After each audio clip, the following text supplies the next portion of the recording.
Акыркы убакта Жалал Абад шаарынын аймагында жашы жете элек өспүрүмдөрдүн катышуусундагы кылмыштардын саны өсүп барат. Андыктан жыл башынан тарта шаардагы тийиштүү органдар жана билим берүү тармагынын өкүлдөрү өспүрүмдөр менен иштөөнү дагы да күчөтүп, тийиштүү иш-чараларды колго алышууда. Ошондой иш-чаралардын алкагында номер 5 Бекмамат Осмонов атындагы мектеп гимназиясында милициянын жаш досу аталышындагы кароосуна коюштурулуп, ага жалпы 19 мектептин окуучуларынан түзүлгөн командалар катышты. Сынактын шарттарына ылайык окуучулар жол эрежелерин сактоону, ар кандай кылмыштардын алдын алууда аракеттерди канчалык билишерин көрсөтүштү. Сынактын жыйынтыгы менен калыстар тобу Баш байгени номер 17 мектептин окуучуларына айгарып, алар конкурстун областтык туруна жолдомо алышты. Эске сала кетсек, Жалал Абад шаарында 2017 жылы өспүрүмдөр катышкан 26 кылмыш катталса, 2018 жылы алардын саны 52ге жеткен.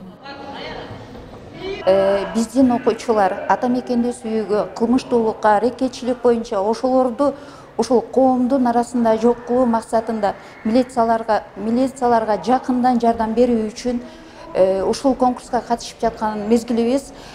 Бул конкурс балдарыбыздын арасында, мугалимдер арасында көп изденүүлөрдү алып келди, талап кылды десем дагы болот.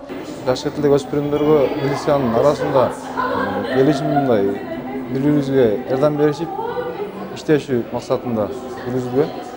Бул сынакты эми жаш жетилдеги өспүрүмдөр менен бул жерде жеңүүчү эмес, бул милициянын күнүмдүк жашоосуна, алардын жүрүм-турумуна, жол эрежесин сактоо боюнча, өздөрүн алып жүрүү боюнча, кылмыштуулуктун алдын алууда жардам берүүдө бул конкурс уюштурулду.